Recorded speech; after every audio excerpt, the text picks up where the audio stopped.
Então, começou a gravar. Então, bom dia para quem eu ainda não tinha dado bom dia. Vou estar agora começando a compartilhar a minha tela. Bom, eu, na tentativa de adiantar, comecei a escrever um pouquinho a aula de hoje, mas não cheguei a escrever muito. A ideia da aula de hoje é a gente, principalmente, fazer o teorema do valor médio. E para fazer o teorema do valor médio, nós vamos estar fazendo o teorema de Rowley antes, que é muito importante, para a demonstração do teorema do valor médio. E como aplicação do teorema do valor médio, a gente vai estar mostrando como é que as derivadas afetam o gráfico, o esboço do gráfico. Ou seja, nós vamos usar uma condição para função ser crescente ou decrescente a partir da derivada. E para demonstrar isso, nós vamos usar o teorema do valor médio, certo? Muito bem. Então, vamos começar do teorema de Rowley, porque é com ele que nós vamos demonstrar o teorema do valor médio. O que é que o teorema de Rowley nos conta? Ele nos diz que se nós pegamos uma função f definida num intervalo AB a valores reais, contínua, ou seja, contínua no intervalo fechado, e que ela é derivável no intervalo aberto, e além disso, as pontas do intervalo, nas pontas do intervalo, a valoração da f coincide, ou seja, f de A é igual a f de B, então vai existir um elemento entre o A e o B, dentro do intervalo aberto, de modo que a derivada nesse ponto é zero, tá bom? Esse é o teorema. Agora, vamos ver se a gente interpreta ele geometricamente. O que ele quer dizer? Bom, pensa por enquanto só o azul. Nós temos aqui o gráfico de uma função nas condições que nós dissemos. Ela é uma função contínua, derivável no intervalo aberto, e de modo que nas pontas é igual, certo? F de A igual a F de B. Agora, eu quero que vocês pensem comigo uma coisa. O que quer dizer que o F de A é igual ao F de B em termos da reta secante? Bom, se eu pego a reta, então, que está definido pelo par AF de A e pelo par BF de B, essa reta, ela vai ser uma reta horizontal, correto? É uma reta horizontal.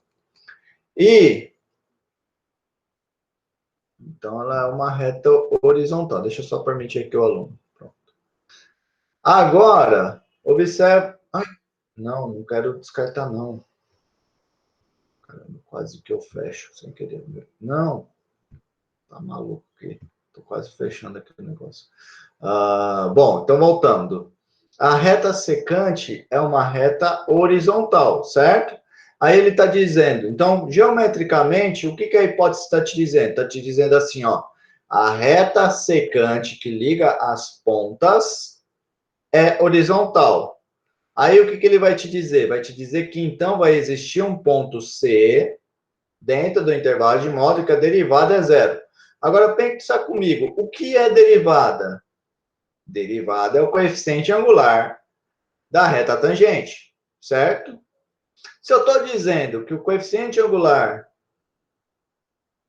da reta tangente é zero, o que isso quer dizer? Aí eu tenho que lembrar, o que quer dizer que o coeficiente angular da reta tangente é zero?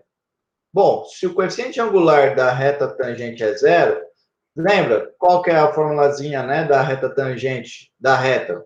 Toda a reta, né? Toda reta é assim, y menos y0 igual coeficiente angular. Nossa, o que aconteceu? Estava tão bom, estava escrevendo bem, de repente a mesa ficou horrível. Eu acho que é por causa do Meet, às vezes. Bom, y menos y0 igual coeficiente angular x menos x0, certo? Mas se o coeficiente angular é zero, esse cara não tem. E daí o que acontece? A minha reta é simplesmente y igual a um ponto y0, ou seja, a reta é horizontal, certo? Então, ter coeficiente angular nulo é a mesma coisa do que ter reta, quer dizer que a reta é horizontal. Então, em outras palavras, se a derivada é o coeficiente angular da reta tangente, em outras palavras, eu estou dizendo que existe um ponto em que a reta tangente é horizontal. Tudo bem? Então, a interpretação geométrica desse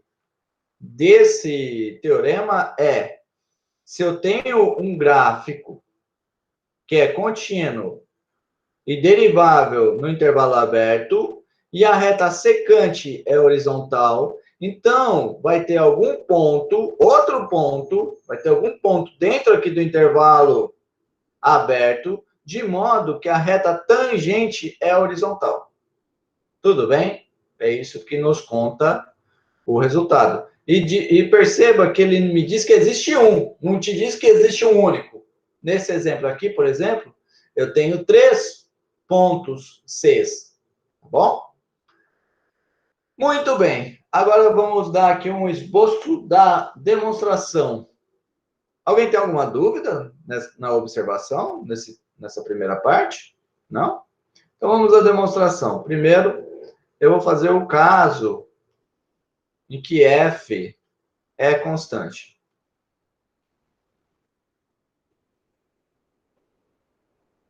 Bom, o caso em que f é constante é direto, não tenho o que fazer. Por que não tenho o que fazer? Porque se a f é constante, eu vou ter que a f' de x é igual a 0 para todo x pertencente ao intervalo AB. Por quê? Derivada de função constante é 0, certo? E o que eu quero é um ponto em que a derivada seja 0. Quem que vai ser o ponto C? Qualquer ponto do intervalo aberto, no caso em que a f é constante. Agora, eu vou supor o caso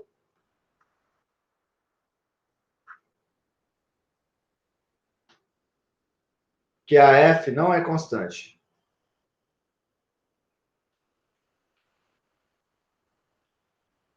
Nesse caso, eu vou dividir em 2 subcasos. Primeiro subcaso, existe um x0. Bom, se a função não é constante, vamos fazer aqui um desenho. Ó. Eu tenho aqui o A, eu tenho o B, eu sei que o f do A é igual ao f do B, certo? Nesse ponto está aqui, e nesse aqui está aqui. Então, o que vai acontecer? Se a função não é constante, quando eu pegar um C aqui, ou esse C vai ter um C que é diferente que o f do C é diferente do f do A e do f do B, certo? Se a função não é constante. Ou um x0, para coincidir com o que eu coloquei acima. Se o x0 é diferente do f, se o f do x0 é diferente do f do A e do f do B, então ou ele está para cima, ou ele está para baixo. Nesse primeiro caso, nós vamos considerar o caso em que ele está para cima, certo?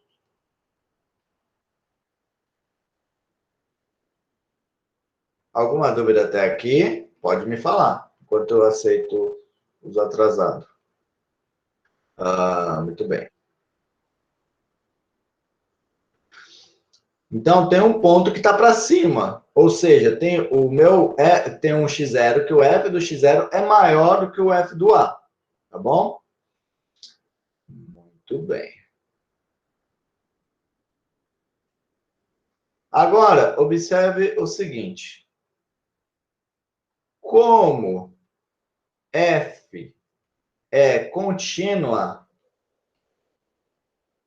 em AB, você tem que lembrar da aula passada. Na aula passada, nós vimos que quando uma função ela é contínua no intervalo fechado, então ela admite um valor máximo global no intervalo... Desculpa, vou formular melhor. Se ela é contínua no intervalo fechado, então ela assume um máximo no intervalo, um valor máximo no intervalo fechado e um valor mínimo no intervalo fechado, certo? Então, ela vai ter um valor máximo no intervalo fechado, ou seja, vai existir um M pertencente ao intervalo AB, de modo que o f de M é maior ou igual a f de x para todo x pertencente ao AB. Tudo bem? Correto? Muito bem. Agora, por outro lado,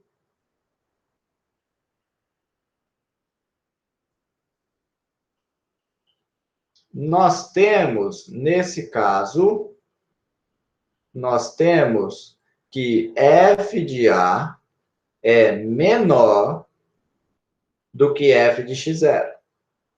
x0 é um dos elementos do AB. Então, x0 é menor ou igual do que f de M. Tá bom? Então, eu acabo concluindo o quê? Eu acabo concluindo que o f de A é estritamente menor do que o f do M. Lembrando que o f do A é igual ao f do B por hipótese. Então, eu vou ter que o f de A é diferente do f de M e o f de B é diferente do f de M. E como a minha função é função, como f é função, já que f é função, nós temos que se f de A é diferente de f de M, então A é diferente de M e B é diferente de M. Então, olha só o que nós acabamos de concluir. Acabamos de concluir que o meu M ele pertencia ao intervalo fechado AB. E agora eu acabei de falar que o meu M não pode ser o A, nem pode ser o B. Logo, o meu M vai ter que estar no intervalo aberto. Tudo bem? Agora, olha só que legal. Olha só que legal. O meu M está no intervalo aberto. E se ele é um valor máximo no intervalo fechado, em particular,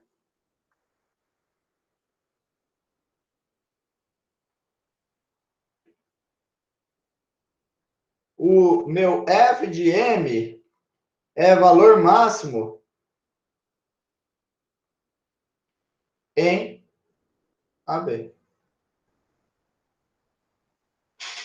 Mas se ele é um valor máximo no intervalo aberto, que contém o M, então você tem que o M, o f de M, é valor máximo local. Agora, lembrando da aula passada, quando um valor máximo, quando eu tenho que f de M é valor máximo local, pelo que nós vimos na aula passada, se a função é derivável nesse intervalo aberto, que é o que acontece aqui, eu tenho então o quê? Alguém sabe me dizer? Alguém lembra?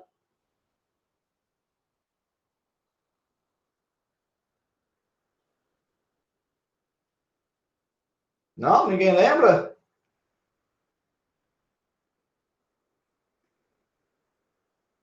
Poxa, vocês não leram a aula passada? Mas tá bom. Na aula passada nós vimos que se uma função ela é derivável no intervalo aberto e tem um ponto M nesse intervalo aberto, de modo que f de M é um valor máximo ou um valor mínimo, então eu vou ter que a derivada desse f nesse M vai ser zero. Agora vamos lembrar, o que eu queria na demonstração do teorema? Eu queria encontrar um C, de modo que a derivada, que o C estivesse no intervalo aberto, e a derivada desse C fosse zero.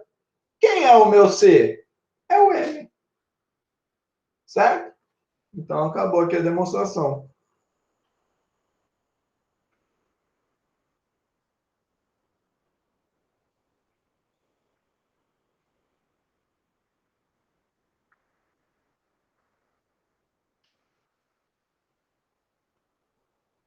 Tudo bem? Alguma dúvida? Alguma dúvida? Não?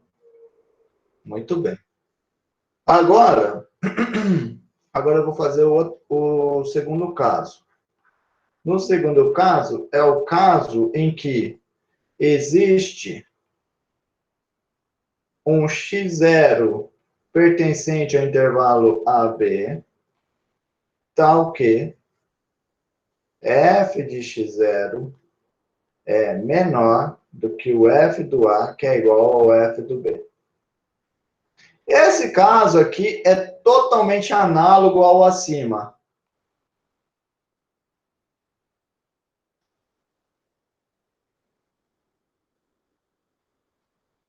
O que você vai fazer? Você vem aqui, mesma coisa, como a f é contínua, vai existir um m, só que em vez de pegar valor máximo, eu vou pegar valor mínimo, tal que f de m é menor ou igual do que f de x para todo x pertencente ao AB.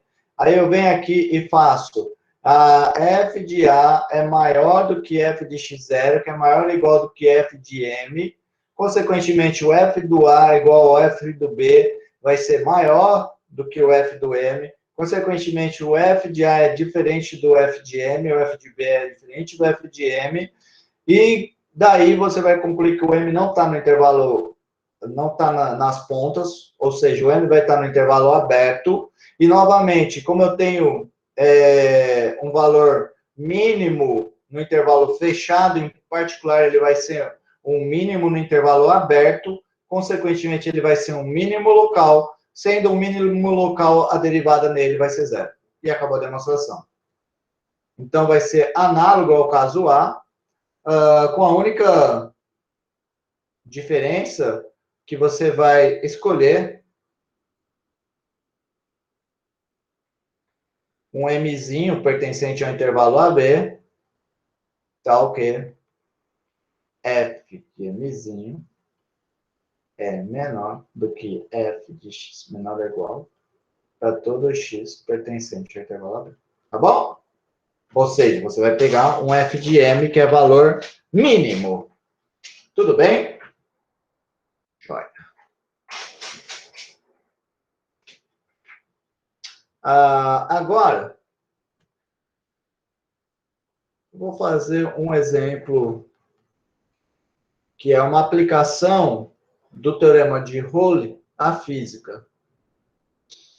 É assim, ó. Suponhamos um objeto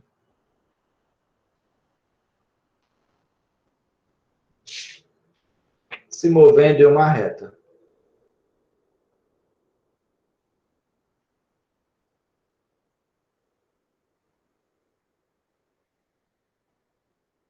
De tal modo que em cada instante de tempo t, a sua posição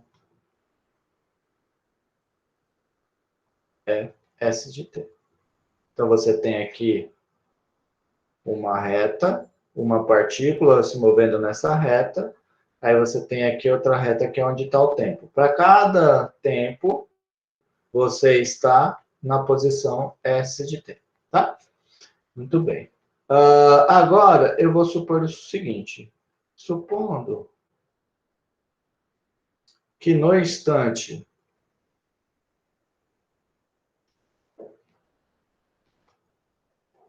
t0 e t1, o objeto está na mesma posição,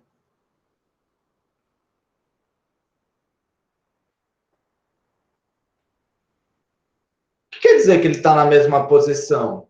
Quer dizer que o S do T0 é igual ao S do T1, certo? Então, se em dois instantes diferentes o objeto está na mesma posição, o que isso quer dizer, né? E também tem eu quero aplicar, né, o teorema de Rolle, então tem que estar nas hipóteses do teorema de Rolle. E que a função S é contínua no intervalo fechado T0, T1 e derivável no intervalo aberto T0, T1, então, pelo teorema de Rowley, o que eu vou ter? Vai existir um T2, digamos, dentro do intervalo T0, T1, tal que o S' do T2, a derivada do T2 é igual a zero. Tudo bem? Então, vamos lá. Ó, tem aqui a minha partícula que está se movimentando aqui. Em um tempo T1, em T0 e T1, a partícula está no mesmo ponto. O que o teorema de Rowley nos diz? Nos diz que vai ter algum instante em que a derivada vai ser igual a zero. Mas o que é derivada fisicamente? É velocidade. Então, o que quer dizer? Quer dizer que em algum momento a partícula vai ter zerado a velocidade dela. Que é a coisa que você pensa assim, ó. A partícula está aqui, tá aqui no T0, aí ela se mexe, e daí ela vai voltar para o T0, para esse ponto, no instante T1. Só que no ponto onde ela for voltar, o que vai acontecer? A derivada dela vai se anular, ou seja, ela vai diminuir a velocidade, vai ficar com velocidade zero para poder voltar. Tá bom? Então, essa é uma aplicação do teorema de Rowley para esse fenômeno. Um fenômeno bem simples, mas que você vê aí bem direto a aplicação do teorema de Rowley.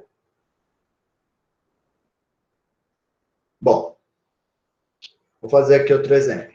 Ui, caramba.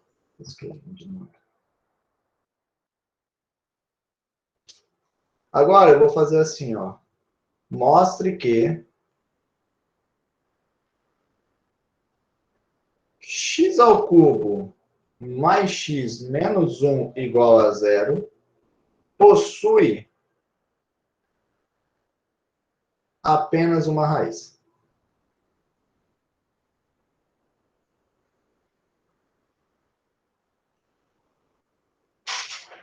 Tudo bem? Bom, então o que eu vou mostrar? Eu vou mostrar que tem uma solução para essa equação e, além disso, a solução é única. Joia? Bom, primeira coisa, né? Por que existe uma raiz? Porque antes de mostrar que é única, tem que saber se existe. Qual é o teorema que nós vimos que nos garante a existência de uma raiz? Alguém sabe me dizer? Teorema do valor intermediário? Exato. Teorema do valor intermediário. Então, eu vou estar aplicando o teorema de valor intermediário. Certo? Para isso, o que eu vou fazer? Eu vou chamar de g de x, o x ao cubo, mais x menos 1, que é uma função contínua. Aí, o que eu tenho que fazer para saber que existe uma raiz? Vai ter que ter g de alguma coisa que é positivo e g de alguma coisa que é negativo. E daí, o teorema do valor intermediário vai nos contar que tem alguém entre esses dois pontos, aonde o g desse cara é zero. Tá bom? Então, eu vou pegar essa G aqui e note que seja G deste modo. Note que vamos lá nos pontos mais triviais possíveis. G de zero. Quanto que dá? Dá menos 1. E o G de 1. G de 1 dá 1 ao cubo, que dá 1, mais 1, menos 1, que dá 1. Observa que, então, o G de 0 é menor do que 0 e o G de 1 é maior do que 0. Sabendo que, porque é um polinômio, G é contínua em intervalo 0, 1, e que, vamos só escrever direitinho aqui, g de 0 é menor do que 0, que é menor do que g de 1, segue do teorema do valor intermediário, que vai existir um C pertencente ao intervalo aberto 0, 1, tal que G de C é igual a 0. Mas se G de C é igual a 0, o que eu tenho? Eu tenho que C ao cubo mais C menos 1 é igual a 0. Ou seja, o C é a raiz. Tudo bem? Logo, existe uma raiz. De novo, eu não sei quem que é essa raiz, só sei que ela existe. Então, deste modo, eu mostro que existe uma raiz. Agora, a pergunta é, essa raiz é única?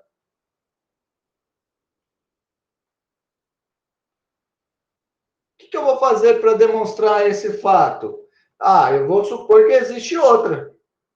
Então, eu vou supor que tem duas raízes. Suponhamos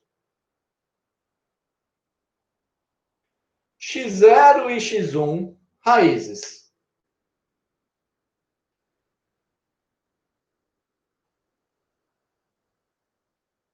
Ou seja, o g de x0 é igual a 0 e o g de x1 é igual a 0. Tá bom? Então, note que se eu definir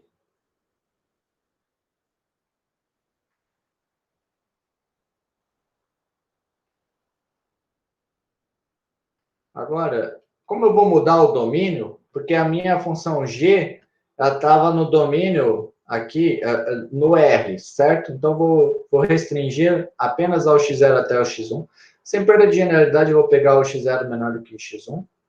Então, eu vou pegar x0 até x1 e vou restringir a minha função, tá? Então, é a mesma função de cima, só dei outro nome para ela, porque a G tinha o domínio de todos os reais, e essa daqui eu estou restringindo apenas ao x0 e x1 para estar nas hipóteses do teorema do valor médio, tá? Agora, definindo o f deste modo, temos f contínua, porque é um polinômio, e derivável no intervalo aberto, x0 e x1. Aí, o que vai acontecer? E mais ainda. Contínua, derivável aqui. E mais ainda. Como o x0 e o x1 são raízes, eu vou ter que x1 é igual a f de x0, porque todos eles vão dar zero, tá? Porque são raízes. Muito bem. Agora... Certo. Aí o que acontece? Pelo teorema de Rowley,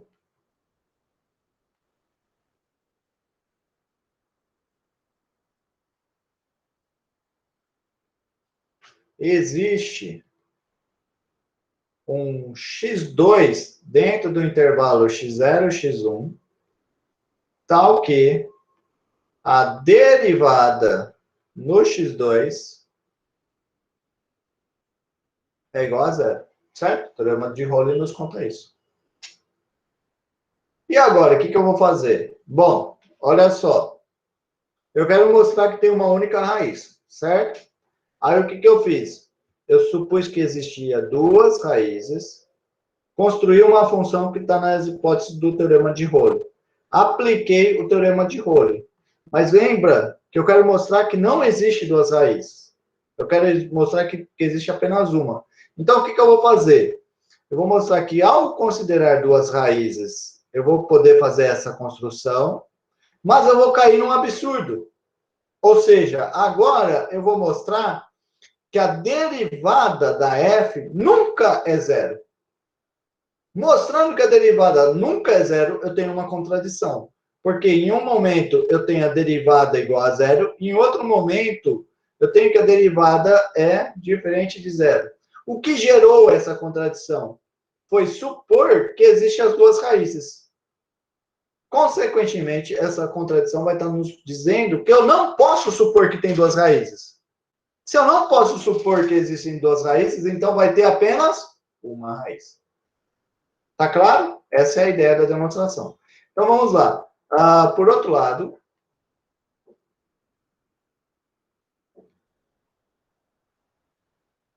a derivada da f é 3x ao quadrado mais 1. 3x ao quadrado é sempre maior ou igual a zero. Então, esse cara aqui é maior ou igual a 1. Que é maior do que zero. Então, quer dizer que a derivada da f é maior do que zero para todo x pertencente ao intervalo x0, x1. Horas. Mas, num canto eu falei que a derivada é zero, e no outro canto eu falei que ela é maior do que zero. Então, eu tenho um absurdo. 2 estrela e 2 estrelas geram um absurdo.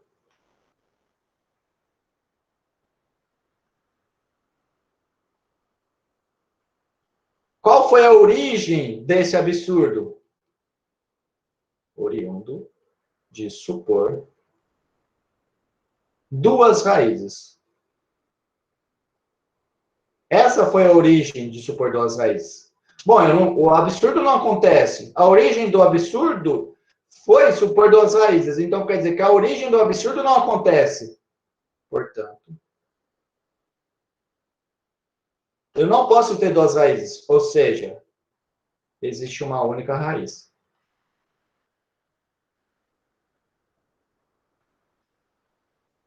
Tudo bem? Olha só que bacana, né? Então, eu mostrei que só tem uma raiz para a minha função. Muito bem. Agora, vamos lá. Vamos demonstrar o famosinho, o teorema do valor médio.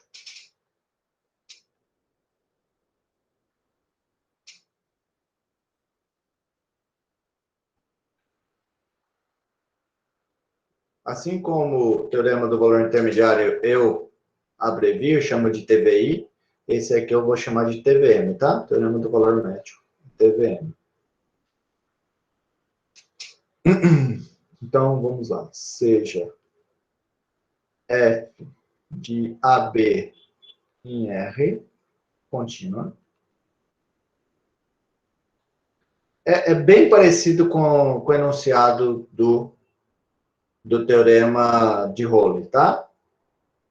Se f é diferenciável em intervalo aberto AB, então vai existir um C dentro do intervalo aberto, tal que... Lembra?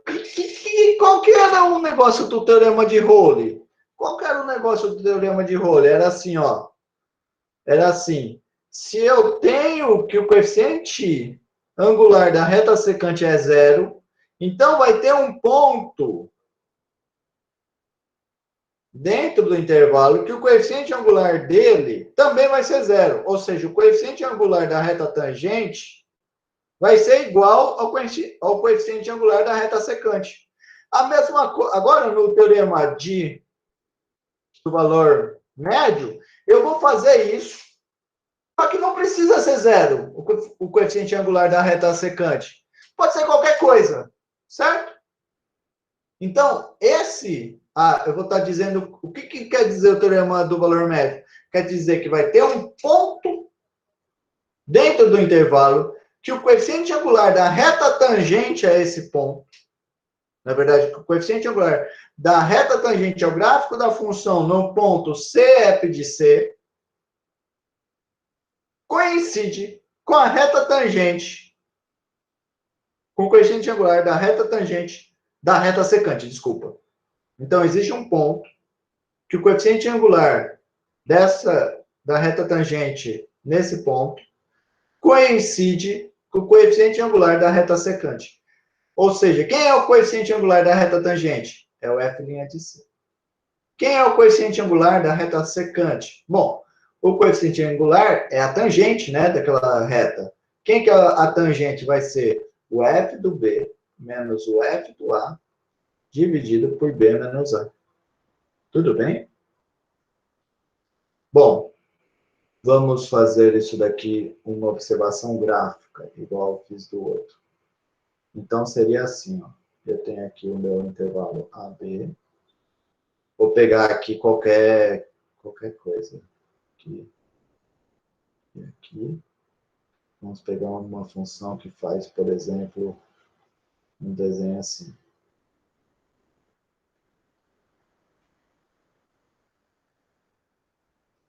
Quem é a reta secante aqui? A reta secante é essa daqui. O que o teorema está te dizendo? O teorema está te contando que vai ter um ponto C, que a reta vai ter um ponto C, que a reta tangente vai ter o mesmo coeficiente angular do que a reta secante. Mas se as retas possuem o mesmo coeficiente angular, quer dizer que as retas são paralelas, certo? Então, vai ter um ponto C, em que a reta tangente dele vai ser paralela. Nesse caso, é um ponto C, esse aqui. Esse aqui seria um ponto C, certo? A reta tangente é paralela à reta secante, tá?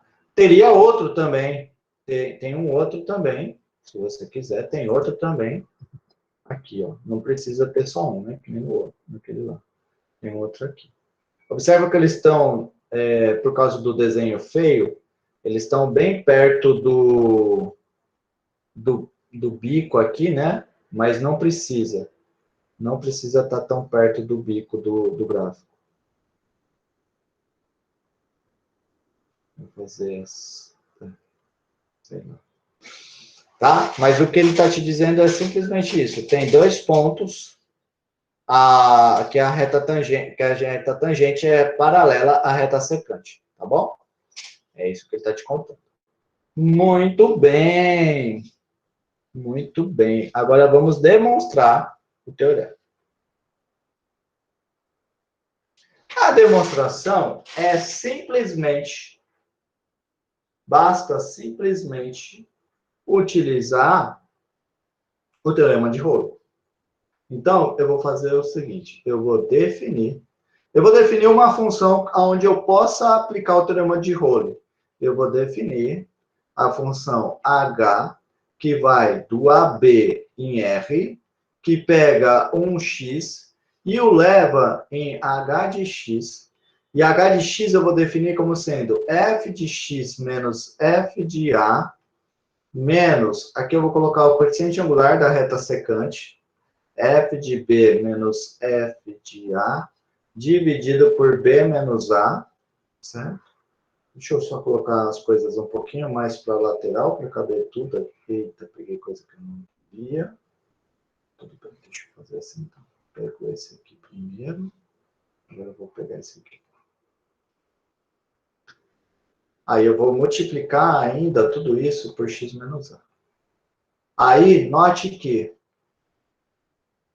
vou mostrar que essa h está nas hipóteses do teorema de Rolo. Note que h de a é igual a quanto? É igual a f de a menos f de a, que dá zero. Menos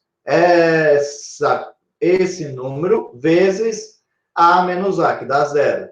Zero menos zero dá zero.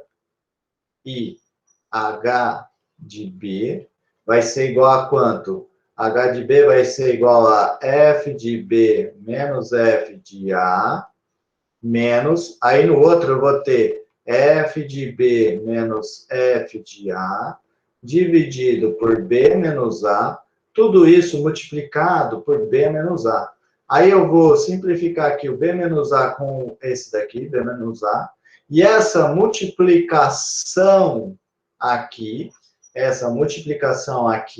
vai se escrever simplesmente como sendo F de B menos F de A. Mas eu tenho um menos.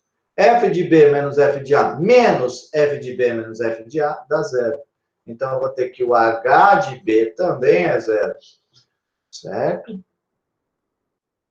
Então, eu tenho que o F de A, o H de A é igual a H de B. Pelo teorema de Rowley, porque está nas hipóteses do Rowley, certo? A minha H, ela é contínua no intervalo AB e derivável no intervalo aberto AB. Por quê? Porque a minha H, ela é soma de uma função que está nas hipóteses, derivável no aberto e contínua no fechado, menos uma constante que sempre está nas hipóteses, menos um polinômio, que também sempre está nas hipóteses. Certo? E daí, a soma de uma função contínua com um polinômio dá contínua. A soma de uma função derivável com um polinômio dá derivada, tá bom? Então, estou nas hipóteses do Rowley.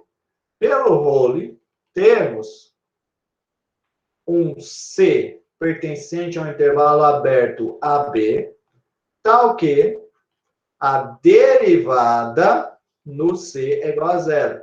Mas quem é a derivada do H? Como a galinha de X é igual... Quem que é a galinha? Vamos lá, vamos derivar a função acima. Vai ser a derivada da F, derivada de constante se anula, menos, aí fica aquela fração, F de B menos F de A, é uma constante que eu estou tirando para fora da derivada, vezes a derivada de x menos a. Mas a derivada de x menos a dá 1, certo? Então, essa é a derivada da h. Como a derivada da h é igual a isso, nós vamos ter, então, que, bom, a derivada da h no ponto C é igual a zero. Então, eu vou ter que a f' de C menos o f do B menos o f do A dividido por B menos A, esse cara todo é igual a zero. Mas isso implica, então, somando dos dois lados por essa fração, eu vou ter que a derivada da F no C vai ser o F do B menos o F do A dividido por B menos A. Ah, então é exatamente o que eu queria. Tudo bem? Joia? A sacada toda é construir essa função h esperta. E essa função h foi construída exatamente para esse momento aqui. Tá bom? Joia. Bom, eu poderia ter feito de uma maneira menos direta, pensado assim com vocês, indo por trás, né? E pensado, quem que vai ser a função h que eu vou definir? Aí eu venho por trás e falo, a H eu quero que satisfaça isso. Então a H vai ter que ser desse jeito, daquele jeito, daquele jeito. Daí você chega à conclusão que a H tem que ser exatamente essa que a gente colocou aqui. Tá? Mas muito bem, esse é o teorema do valor médio. Então, vamos lá de novo. O que ele nos conta? Ele nos conta que se eu pegar uma função f, que é contínua no intervalo fechado, e diferenciável no intervalo aberto, então vai ter um ponto C, de modo que a derivada do f que a derivada da f no C vai ser f de B menos f de A dividido por B menos A. Se você quiser também, você pode pensar que seria... Lembra da definição da derivada? Né? Na definição da derivada, seria o limite de f de h indo a zero, de f de... Não, vamos fazer assim. Seria o limite de x indo a c de f de x menos f de c dividido por x menos c. Aí o que você vai... O que está falando? Está falando que esse limite vai ser exatamente o mesmo do que simplesmente eu substituir no coeficiente de Newton. B, no lugar de x eu coloco B, e no lugar de C eu coloco A. Tá bom? Muito bem. Esse é o teorema do valor médio. Vamos fazer alguns exemplos. O teorema do valor médio.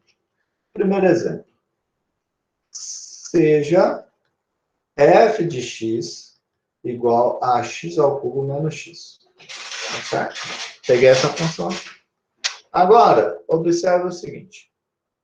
Note que essa função f é contínua no intervalo 0 e 2. Certo? Polinômio. E derivável em 0 e 2. Aberto. Porque é polinômio. Tudo bem? Então, quer dizer que eu estou nas hipóteses do teorema do valor médio. Pelo teorema do valor médio, o que eu posso falar, então? O que o teorema do valor médio me diz? Alguém pode me dizer? Alguém está prestando atenção? Existe um... Peraí. Um momento. Existe um C, pertencente ao intervalo, tá ok. Intervalo aberto, né? A derivada dele é o f de 2 menos o f de 0 dividido por 2 menos 0. Exatamente. Então, isso está me dizendo que a derivada nesse ponto C vai ser igual ao f de 2. Mas quem que é o f de 2? O f de 2 é 8 menos 2, menos o f de 0, que dá 0, dividido por 2 menos 0, que é igual a 8 menos 2, 6, dividido por 2, que é igual a 3. Então, eu vou ter que a derivada vai ser 3. Não é comum, mas em alguns casos a gente consegue descobrir quem é o C. Nesse caso, nós vamos conseguir. Por quê? Porque eu tenho um polinômio de ordem 3. A derivada do polinômio de ordem 3 vai dar um polinômio de ordem 2. Então, nesse caso, eu vou conseguir descobrir quem que é esse C. Vamos lá? Vamos tentar descobrir quem é esse C? Por outro lado,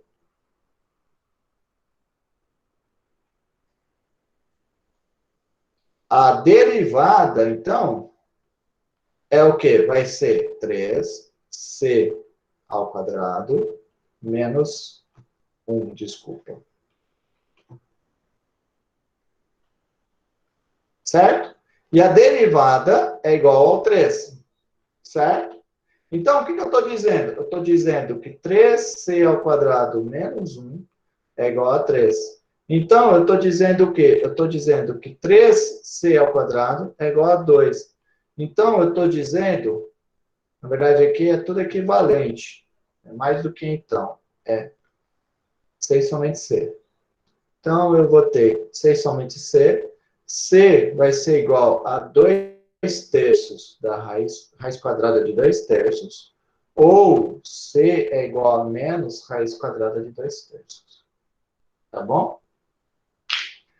Só que daí você tem que se lembrar o seguinte. O C está onde? O C está no intervalo 0,2. Esse cara aqui, C, ele é negativo. Está fora do intervalo 0,2. Então, por isso eu não vou considerar ele. Certo? Vou só colocar aqui a justificativa. Não vou considerar ele, porque esse cara aqui não pertence ao intervalo 0,2. Portanto, quem que é o C que eu estou atrás?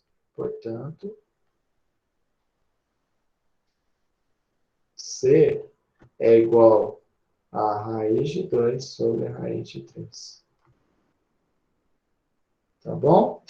Não, não tá bom, porque eu fiz conta errada. Qual foi a conta errada que eu fiz aqui, né?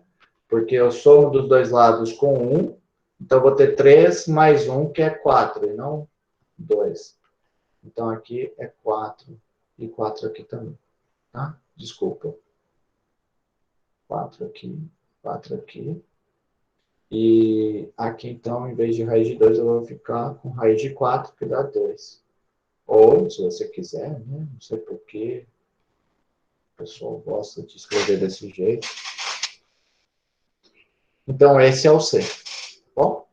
E se você quiser, você pode até ir lá e daí checar exatamente que a derivada da F nesse ponto dá o 3 que você queria, só que já foi construído exatamente para isso, né? Então é óbvio que vai ser. Bom, vamos agora fazer um. Então você vê que você, nesse caso, conseguiu calcular o valor médio. Aquele exemplo foi só um exemplo de aplicação, não tem lá grandes coisas. Agora a gente vai fazer um exemplo interessante que a gente vê o teorema do valor médio sendo aplicado em algumas coisas que a gente às vezes que não é direto, certo? Algumas aplicações interessantes. Vou pegar f de 0 igual a menos 3 e vou supor que a derivada é sempre menor ou igual a 5 para todo x pertencente aos reais. Agora eu pergunto para vocês, quão grande f de 2 pode ser? Olha só, isso aqui é fantástico. Porque eu só estou te dizendo que o f do zero, estou te dizendo quem é o f do zero, estou te dizendo que a derivada da minha função não ultrapassa 5. E com isso, eu vou poder dizer que o f de 2 é menor do que uma certa constante. Certo? Vou ter uma informação do f do 2. Quem diria, hein? E a gente pode pensar que o 2 ainda é um ponto assim, distante do zero. Tá?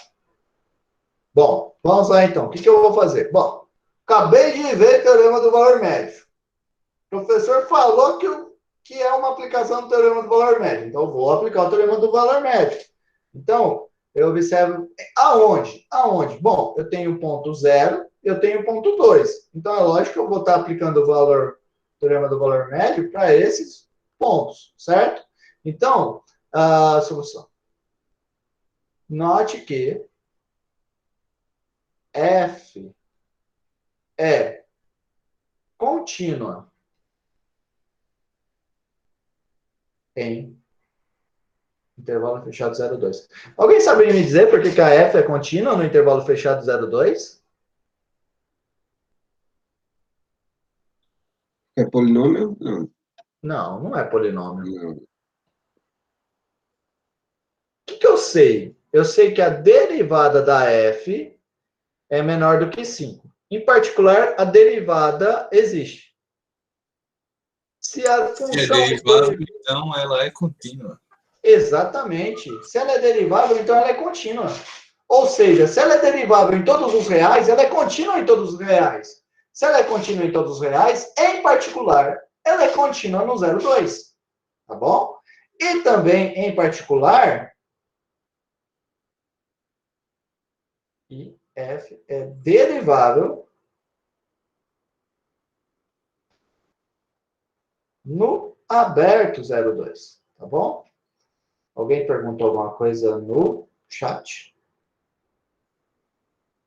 Isso, exatamente. Exatamente. Se ela é derivável, então ela é contínua. Exatamente.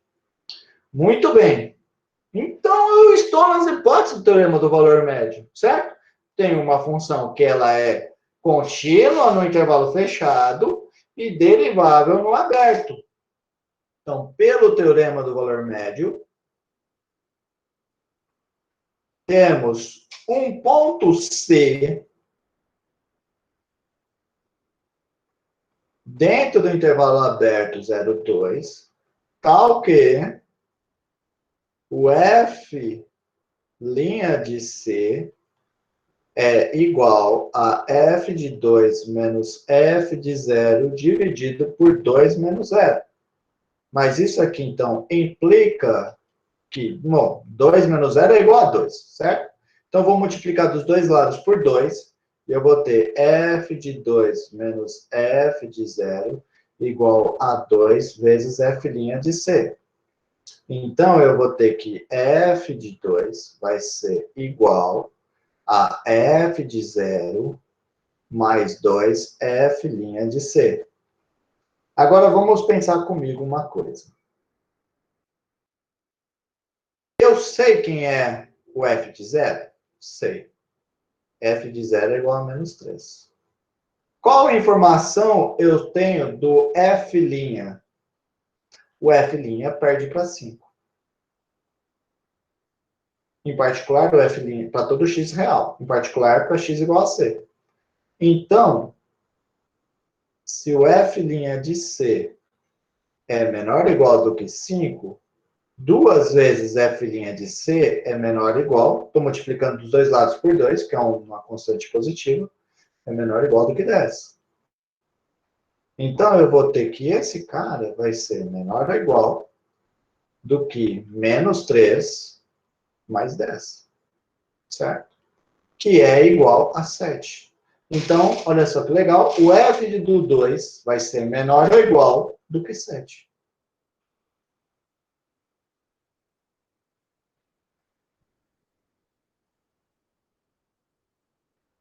Então, quão grande o F do 2 pode ser? Pelo que nós fizemos até agora, eu posso garantir apenas que o F do 2 é menor ou igual a 7. Então, o máximo que ele pode ser é 7, certo? O quão grande é 7. Muito bem. Bom, eu deveria ter cantado essa aplicação que eu vou fazer agora no começo da aula, porque ela também, nossa, se vocês soubessem como que isso é importante. Isso que a gente vai fazer é muito importante. É o seguinte resultado. Se é muito importante, principalmente depois, ele fica jogado aqui no meio da aula de teorema do valor médio, às vezes a gente até esquece disso, mas esse resultado aqui, ele vai ser muito importante, principalmente quando falar de integração, quando falar de primitiva, tá? Ele vai ser muito importante. O F, vou pegar uma função que vai do AB em R, que a derivada dela é igual a zero para todo x pertencente ao AB. Se a derivada de uma função é zero, então eu vou ter que essa função é constante. Olha só que legal. Então, eu estou te dizendo que se a derivada de uma função é zero, então essa função ela é constante. Vamos demonstrar. Como que eu vou demonstrar? Bom, o que eu vou fazer? Eu vou pegar dois pontos quaisquer do domínio e vou mostrar que o F desses pontos coincide. Como esses pontos são arbitrários, então eu vou ter que o F de qualquer ponto do intervalo vai dar esse mesmo valor. Então, esse valor vai ser a constante, certo? Desse jeito, nós vamos concluir que a função é constante. Essa é a ideia. Então, vamos lá. Seja... Deixa eu colocar em preto a demonstração. Sejam x1 e x2 dentro do intervalo AB. Eu posso pegar eles distintos, certo? Vou pegar dois pontos distintos.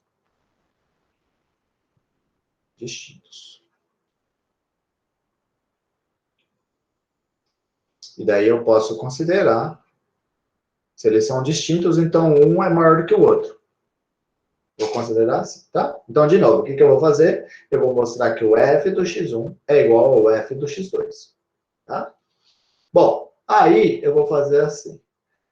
Como a minha função f ela é derivável no intervalo aberto AB, em particular, a função f ela é contínua no intervalo AB, por causa do que a gente acabou de conversar.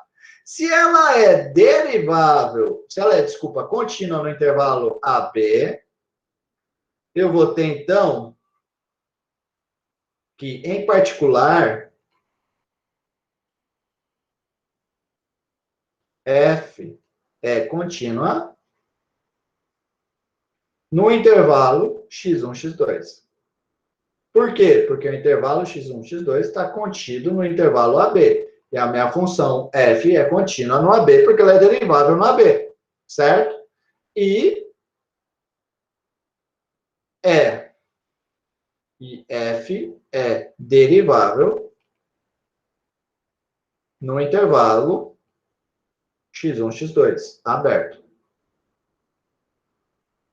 Certo? Agora, eu estou, então, nas hipóteses do teorema do valor médio. Pelo teorema do valor médio, vai existir um C pertencente ao intervalo x1, x2, tal que a f' de C é igual ao f de x1 menos o f de x2 sobre x1 menos x2. Mas agora eu quero que vocês observem uma coisa. Por hipótese, eu tenho que a derivada é sempre nula. Vamos chamar isso aqui de estrela. Então, o que eu vou ter? Eu vou ter que, se a derivada é sempre nula, em particular, o f' do C também é nulo. Tá bom? Então, eu vou ter que o meu quociente aqui, f de x1 menos f de x2, dividido por x1 menos x2, é igual a zero. Agora, eu multiplico dos dois lados por x1 menos x2, e eu vou ter que f de x1 menos f de x2 é igual a zero.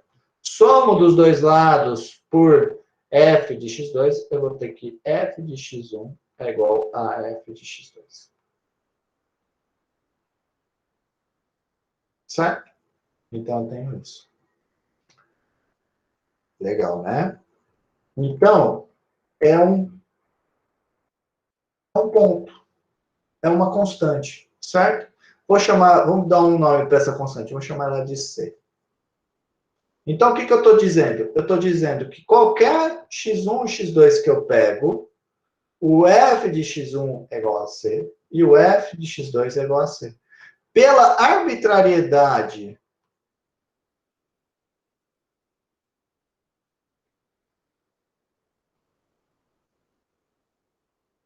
de x1 e x2,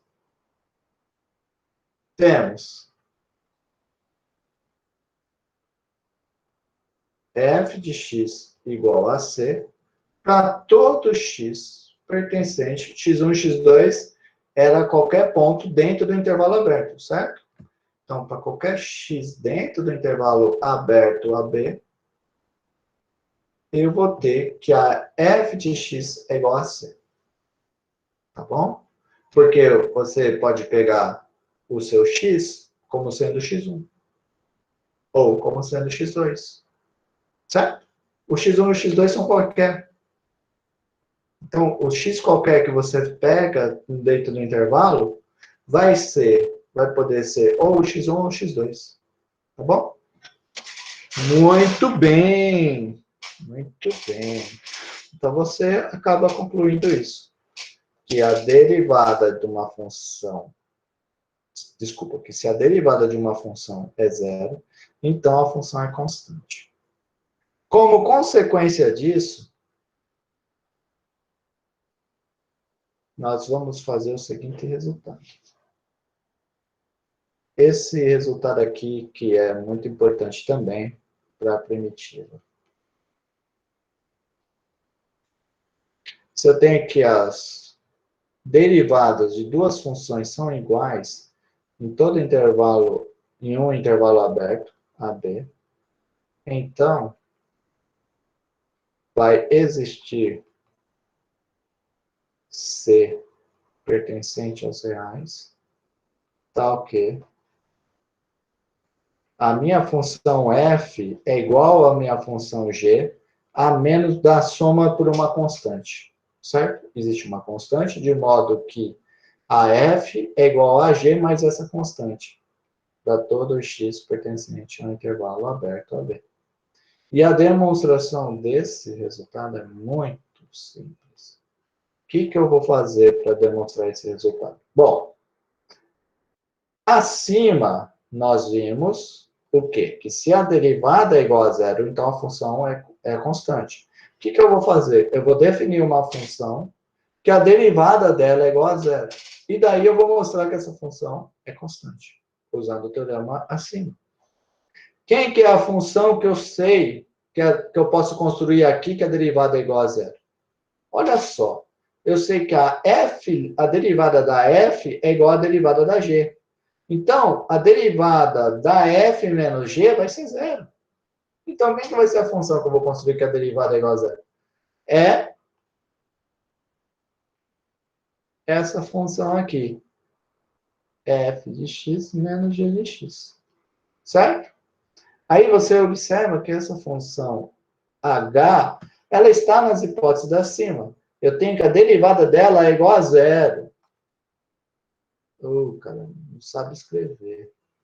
Tem que voltar para a primeira série. Defina. Logo,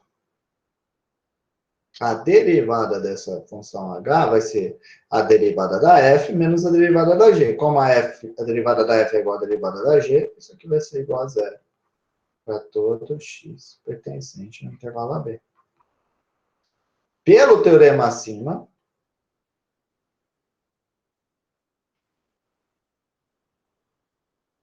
vai existir uma constante C, tal que a H é igual a C. Mas quem é H? H é f de x menos g de x. Então, eu estou dizendo que f de x menos g de x é igual a C. Ora, então, eu estou dizendo que f de x é igual a g de x, soma dos dois lados por g de x, mais C, para todo x pertencente. E acabou a demonstração. Ficou alguma dúvida da demonstração desse resultado? Alguém tem alguma dúvida?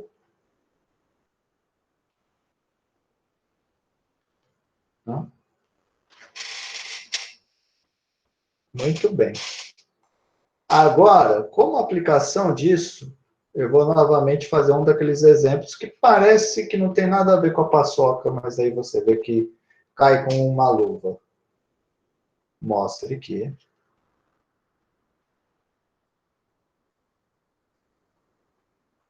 a função arco tangente de x mais arco cotangente de x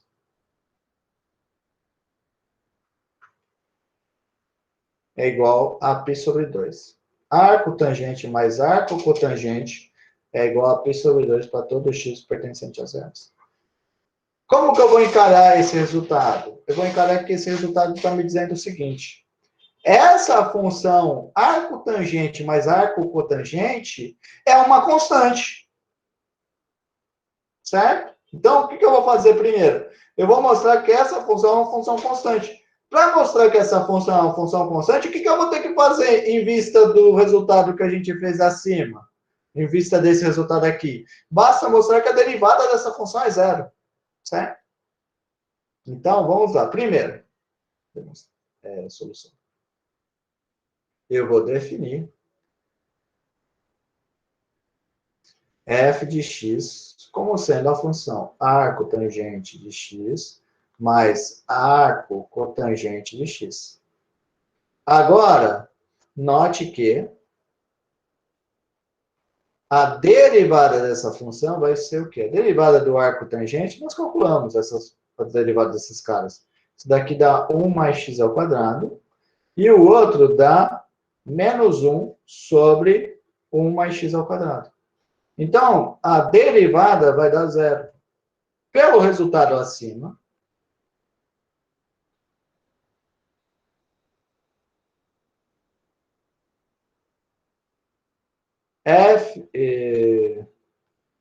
existe um C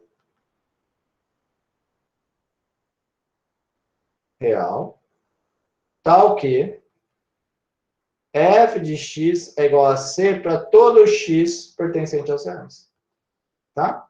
Na verdade, seria em cada B, mas aí o intervalo AB, o A e o B são qualquer, você manda o A para menos infinito, o B para mais infinito, e daí você tem exatamente isso, tá bom? Então, você tem que a sua função f é igual a uma constante. Agora, o que eu vou mostrar? Eu vou mostrar que essa constante é exatamente o π sobre 2. Como que eu faço para mostrar que essa constante é exatamente o π sobre 2? Eu faço assim. Bom, o f não é uma constante? Então, se eu souber calcular o f de algum valor dessa função, ele vai permanecer sendo constante, certo? E daí eu pergunto para vocês, qual que é muito simples, né? Uma função que eu sei quem é um x que eu sei o arco tangente e o arco cotangente. Por exemplo, você pode escolher diversos, mas você pode escolher, por exemplo, o 1. Eu sei quem é o arco cuja tangente dá 1. É o π sobre 4. Quem é o arco cuja cotangente dá 1? É o π sobre 4. Certo? Então, eu vou poder fazer assim, ó. Como C é igual a f de π sobre 4. E o f de π sobre 4 é o quê? É o arco tangente do π sobre 4 mais o arco cotangente do π sobre 4. Desculpa, fiz ao contrário aqui, desculpa. É o arco tangente do 1 e o arco cotangente do 1. O arco tangente do 1, que nem nós discutimos, é o π sobre 4. Porque a tangente de π sobre 4 dá 1. E o arco cotangente do 1 é o π sobre 4 também. Porque a cotangente do π sobre 4 dá 1. E esse bichinho aqui vai dar, então, o π sobre 2. Então, o que eu acabei de concluir? Acabei de concluir que a constante é igual a π sobre 2. Portanto, o f de x, que é o quê? Quem é o meu f do x? É esse bichinho aqui. O meu f de x, que é esse carinha aqui, vai ser igual a π sobre 2. Para todo x pertencente aos reais. E acabou. Tá claro? Estão entendendo? Ficou alguma dúvida nesse exemplo? Dá um tempinho aqui para vocês pensarem.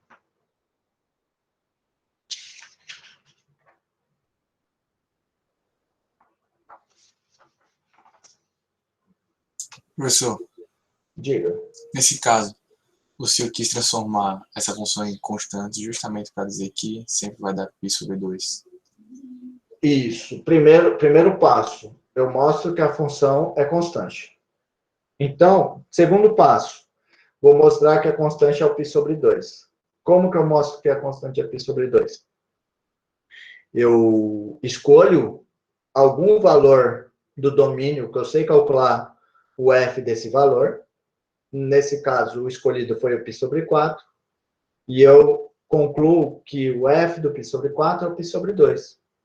Como o f do π sobre 4 é a constante ao mesmo tempo é o π sobre 2, então quer dizer que a constante é o π sobre 2. Consequentemente, o f de x é igual a π sobre 2. Ficou claro?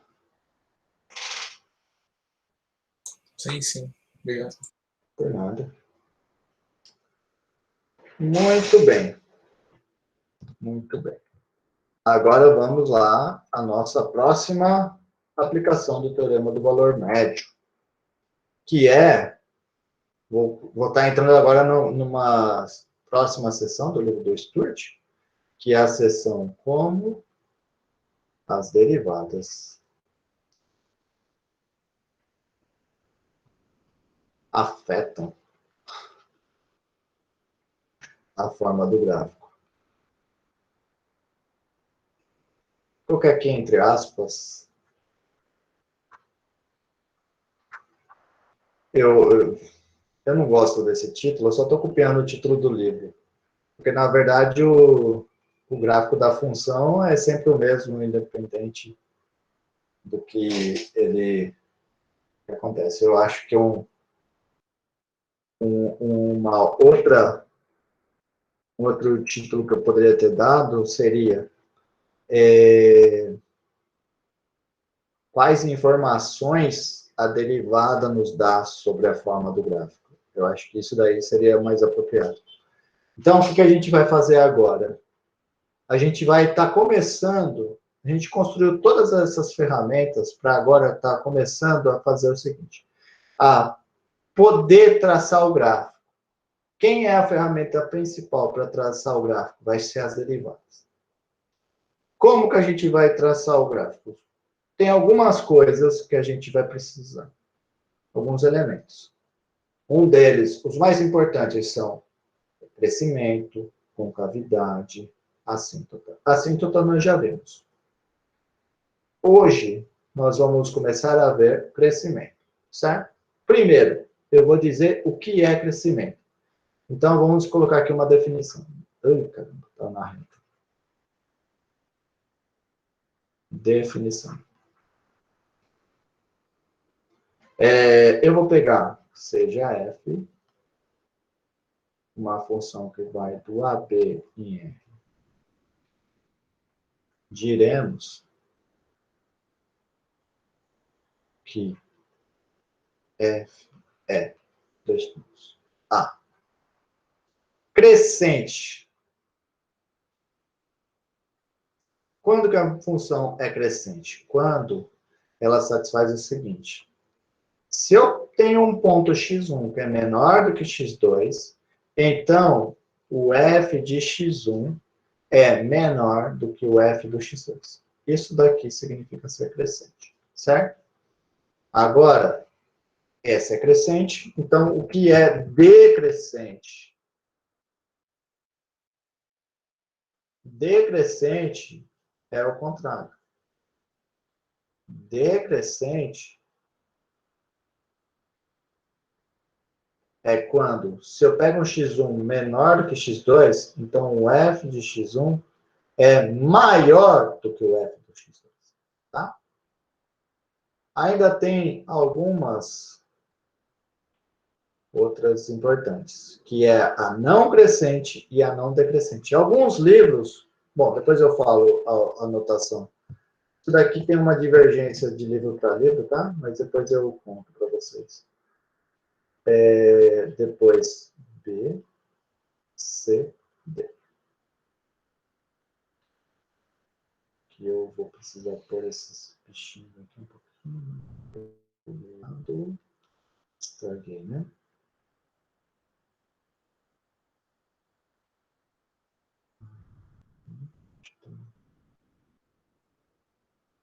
Certo.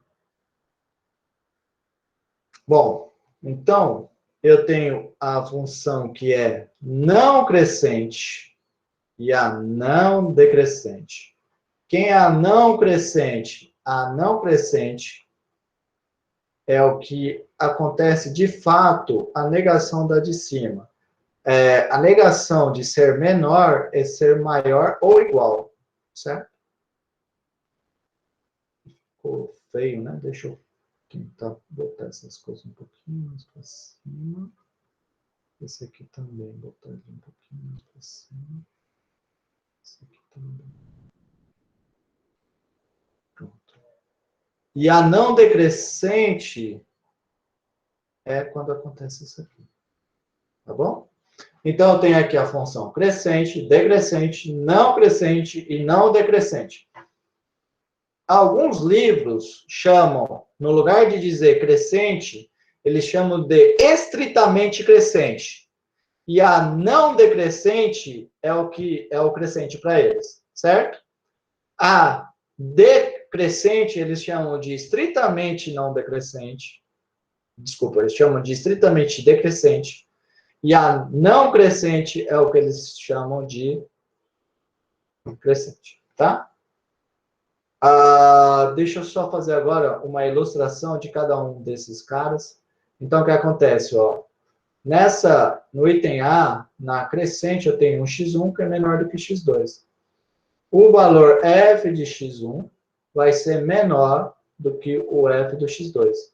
Ou seja, dá a noção de estar crescendo. Por quê? Eu saí daqui de baixo e vim para cima. Eu cresci. Certo? A outra é contrário.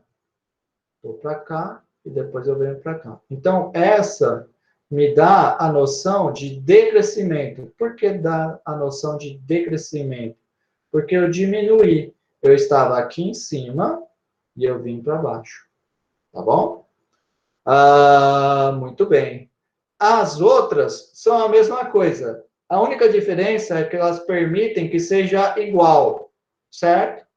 No que a gente está fazendo aqui do crescente e do decrescente, esses valores são estritamente maiores. No não crescente, não decrescente, é maior ou igual, tá bom? Muito bem. Agora, o que eu vou fazer?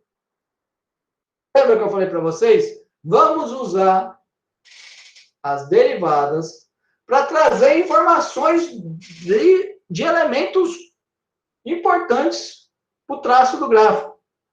Um elemento importante para o traço do gráfico que eu trouxe para vocês agora é o crescimento e o decrescimento.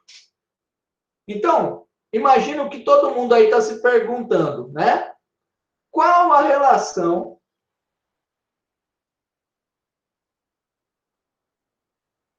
entre derivada e o crescimento?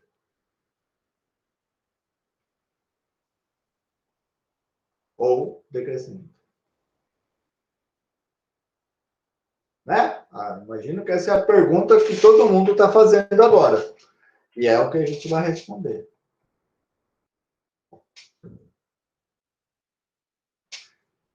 Eu vou pegar f, uma função que vai de AB em R,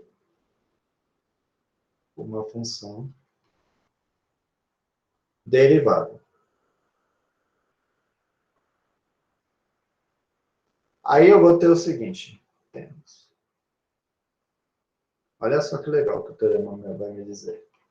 Se a derivada é positiva, estritamente positiva, para todo x pertencente ao AB, aí você pode estar falando, mas e se for igual a zero? Porque tem algumas coisas que às vezes é igual a zero. Bom, quando a derivada é igual a zero no intervalo, nós já vimos o que acontece, né? Ela é constante, certo? Então, se eu tiver no intervalo, olha só que interessante, eu tenho no intervalo, que é a função. Bom, eu não terminei, desculpa. Estou me adiantando. Deixa eu terminar de escrever isso aqui, depois eu falo o que eu ia falar. Se a derivada da f é estritamente positiva, então eu vou ter que a f é crescente. Tem que seguir o roteiro, senão fica confuso, né? B. Se a derivada da f é estritamente negativa, então a f é decrescente. Certo? Então, vou mostrar isso. Se a derivada é estritamente positiva, ela é crescente. Se a derivada é estritamente negativa, então ela é decrescente. Vamos à demonstração.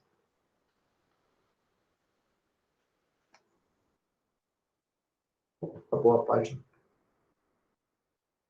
Vamos lá. A demonstração vai... A ferramenta principal para a demonstração... Vou pôr isso aqui na outra página. A ferramenta principal para a demonstração desse resultado, como vocês podem imaginar, vai ser o teorema do valor médio. Tá? Então, vamos lá. Eu vou começar mostrando o item A.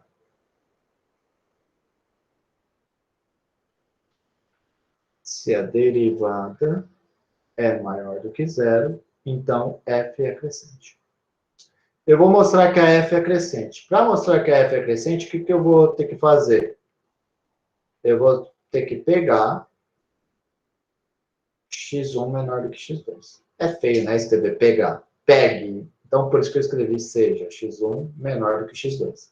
E eu vou mostrar que a f de x1 é menor do que o f do x2, tá? Bom, agora, o que eu vou fazer? Se x1 é menor do que x2, e a minha função f é uma função derivável, eu vou ter o quê? Temos que f é contínua em x1, x2. Deixa eu pôr isso aqui para baixo, porque agora que eu percebi que talvez eu devesse ter falado mais uma coisa. Eu tenho que colocar x1 e x2 pertencentes ao intervalo AB, tais que x1 é menor do que x2, tá? Eu percebi agora que aqui na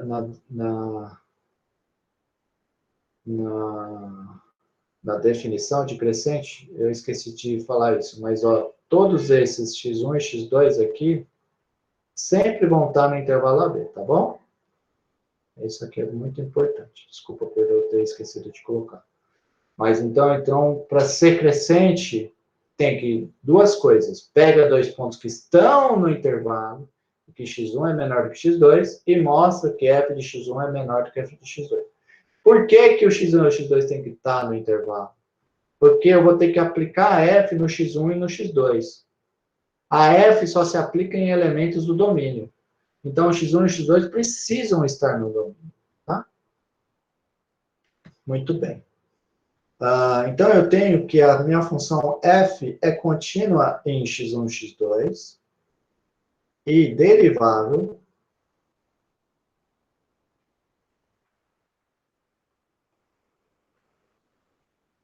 no intervalo aberto x1 e x2. Muito bem, então eu estou nas condições do teorema do valor médio. Pelo teorema do valor médio, vai existir um ponto C no intervalo aberto x1, x2, tal que a derivada da f no C vai ser igual ao f de x1 menos f de x2. Só para não dar confusão, eu vou pegar aqui ao contrário, poderia ter pego desse jeito, só para não dar confusão, vou pegar aqui x2, x1, dividido por x2 menos x1, certo? Isso daqui, simplesmente pelo teorema do valor médio, certo? Tudo bem? Pelo teorema do valor médio eu tenho isso. Mas, por hipótese, qual que é a minha hipótese? É que a derivada é maior do que zero sempre. Então, eu vou ter que zero é menor do que f' de C.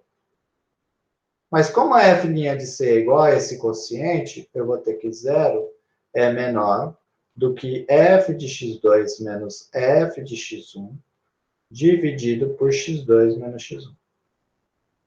Agora, eu faço assim.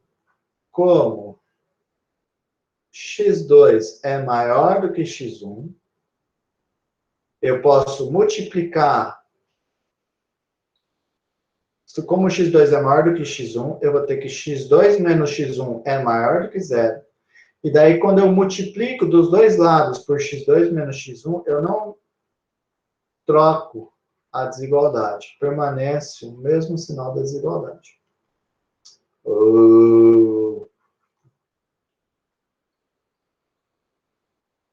E, consequentemente, eu vou concluir que f de x1 é menor do que f de x2. Então, quer dizer que a minha função f é crescente. Por quê? Peguei x1 e x2 arbitrários dentro do intervalo e eu concluí que a f de x1 é estritamente menor do que a f de x2, tá bom? Agora eu vou mostrar o outro lado, o b. Para o b, o que eu vou fazer? Eu vou pegar, agora então, no b, eu sei que a derivada é negativa, tá bom? No b, eu tenho que a derivada é negativa. Deixa eu apagar essa coisa aqui. Deixou meio tumultuado tudo aqui, né? Então, agora eu tenho que a minha derivada é negativa. Então, eu quero usar o item A. Se eu quero usar o item A, eu vou ter que, se eu sei que a derivada é negativa, eu vou ter que definir uma outra função cuja derivada é positiva. Ora, se eu sei que a derivada é negativa, quem que é a função que eu vou definir que eu sei que a derivada vai ser positiva? Eu vou definir h de x como sendo menos a minha f de x. Certo? Deste modo, eu vou ter que a derivada da h é igual a menos a derivada da f. Se a derivada da f é negativa, então a derivada da h é positiva. Estritamente maior do que zero. Tudo bem? Para todo x no domínio AB. Agora, pelo resultado acima, item A, eu vou ter, então, que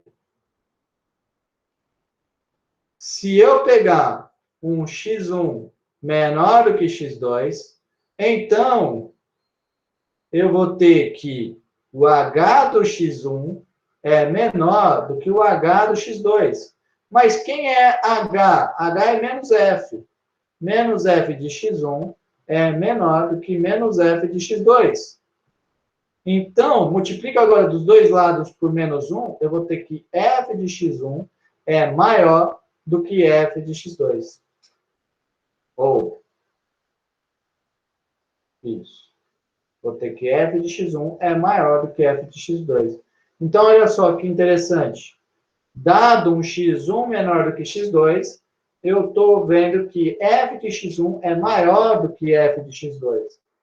Isto é, f é decrescente. Tudo bem? Está claro? Muito bem.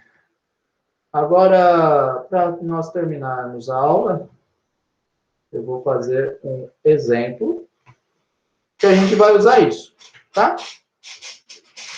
Então, o exemplo é o seguinte. Determine os intervalos de crescimento e decrescimento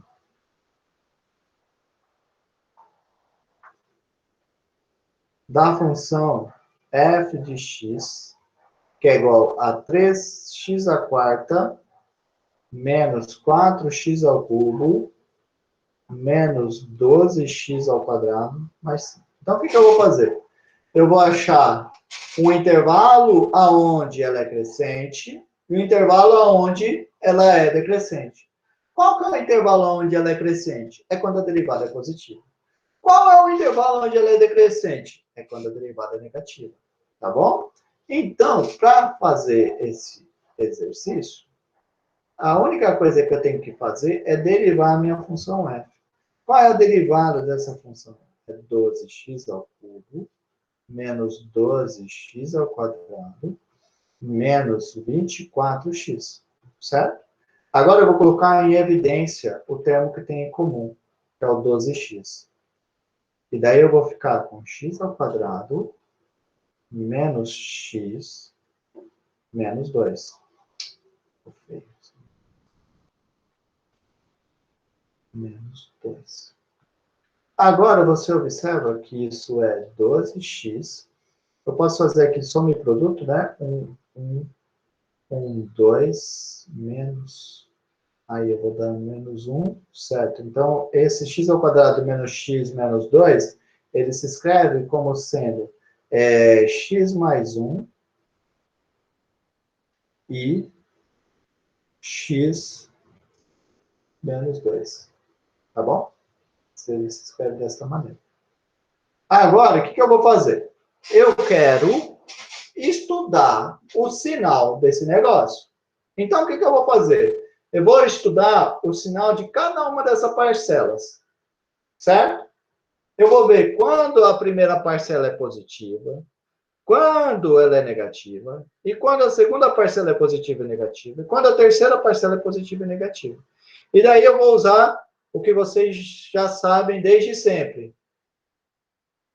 A multiplicação de positivo com positivo dá positivo, positivo com negativo dá negativo, e negativo com negativo dá negativo. Tá bom? Vou usar isso. Então, vamos lá. Vamos agora, então. Vamos estudar, né? O sinal de F'. Para estudar o sinal de F', eu vou, então, estudar o sinal de cada uma dessas funções que eu peguei aqui, tá? Então, eu vou colocar aqui... Eita, achei que eu estava com a régua. Vou colocar aqui uma retinha, que eu vou colocar as raízes que eu encontrei acima. Todas as raízes dos elementos de cima. Então, a raiz do 12x é o 0. Eu vou colocar aqui, 0. A raiz do x igual a 1, x mais 1, desculpa, é o menos 1. E a raiz do x menos 2 é o 2. Então, eu coloquei as raízes aqui. Menos 1, 0 e 2. Certo? Aqui é a minha reta. De menos infinito até mais infinito. Tá? Muito bem. Talvez não seja legal escrever isso aqui. Aqui é a minha reta. Agora, eu vou colocar cada uma das funções. Então, eu vou colocar aqui a função 12x, a função x mais 1 e a função x menos 2.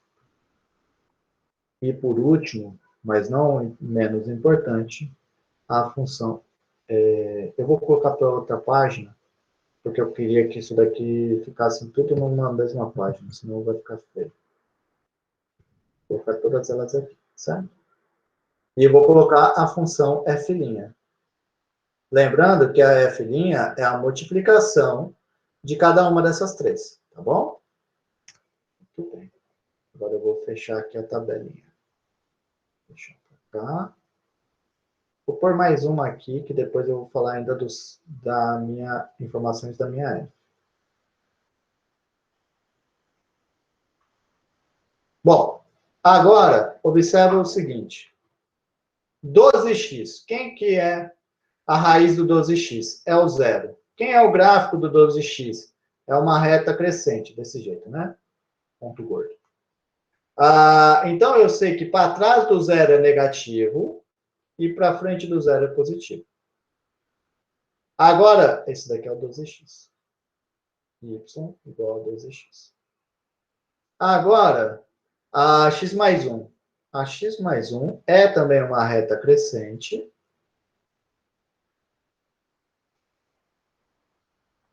Que ela se anula aqui no menos 1. Certo? Então, eu sei que para trás do menos 1 é negativo. Aqui negativo, aqui positivo. E para frente do menos 1 é positivo. Então, negativo para cá, positivo, positivo, positivo. A x menos 2 ela é também crescente. Se anulando no 2, para frente do 2 é positivo, para trás é negativo. Então, para trás do 2 é negativo, negativo, negativo, negativo. Para frente do 2 é positivo. Agora, observa o seguinte. Vou mudar aqui a cor. Quando eu estou para trás do menos 1, eu estou multiplicando um número negativo com um outro número negativo. Então, eu vou ter um número positivo. Um número positivo que é multiplicado por um negativo. Então, a F' vai ser negativa. Quando eu estou entre o menos 1 e o 0, eu vou ter o quê? Eu vou ter um número negativo multiplicado por um positivo, dá negativo. Negativo multiplicado com um negativo, dá positivo. Agora, quando eu estou entre 0 e 2, eu tenho a multiplicação de um positivo com um positivo, que dá positivo, positivo com um negativo, que vai dar negativo. E quando eu estou para frente do 2, eu tenho uma multiplicação de 3 números positivos. Isso me dá positivo. Então, desta maneira, eu estudei o sinal da derivada da f. Lembrando que o teorema que nós fizemos acima, ele me conta informações sobre o crescimento a partir da derivada. Então, agora eu vou colocar aqui informações da minha função f, certo?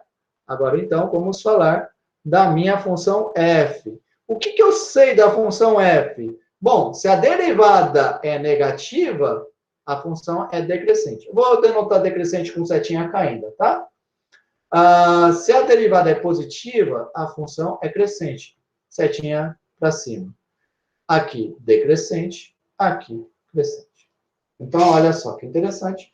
Eu vou ter, então, portanto, o que nós acabamos de concluir? Portanto,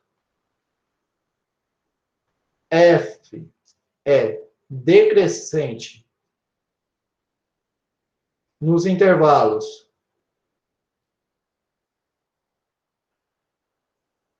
bom, a gente acabou de fazer aqui acima, né? Onde ela é decrescente? Nos intervalos de menos infinito até menos 1 e no intervalo de 0 até 2. Rapaz, quem está querendo entrar uma hora dessas na aula? Esse chegou cedo. E a f é crescente nos intervalos. Quais intervalos que ela é crescente? No intervalo de menos 1 até 0 e no intervalo de 2 até mais infinito. E acabou. Tudo bem? Essa tabela vai ser muito importante vocês entenderem como que se constrói essa tabela, que a gente vai usar muito ela, tá? Muito, muito, muito, muito, muito, muito. Mais para frente nós vamos ver também a concavidade. A concavidade nada mais é do que o estudo do sinal da segunda derivada, tá? Então, o que vai acontecer, né? O estudo do crescimento e do decrescimento vai ser análogo a estudar uma inequação. O estudo da concavidade vai ser a mesma coisa do que estudar uma inequação. Qual inequação, né? A inequação é a f' maior do que zero e a f' menor do que zero. Tudo bem? Então, isso para o crescimento. E para a concavidade é f duas linhas. Já bom, eu tinha preparado alguma coisa a mais para falar hoje, mas eu já estourei no tempo. Então, eu vou estar parando aqui a aula. Se alguém tiver qualquer dúvida, pessoal, me procurem, tá? E eu já corrigi as provas e que nem eu falei, eu estou ainda decidindo como que eu vou mostrar a prova para vocês, porque eu gostaria muito que vocês meditassem aonde erraram, tá? E que conversassem comigo sobre onde errou, para a gente tentar corrigir esse problema, tá? Bom, eu vou parar de gravar. Isso aqui não precisa estar na gravação.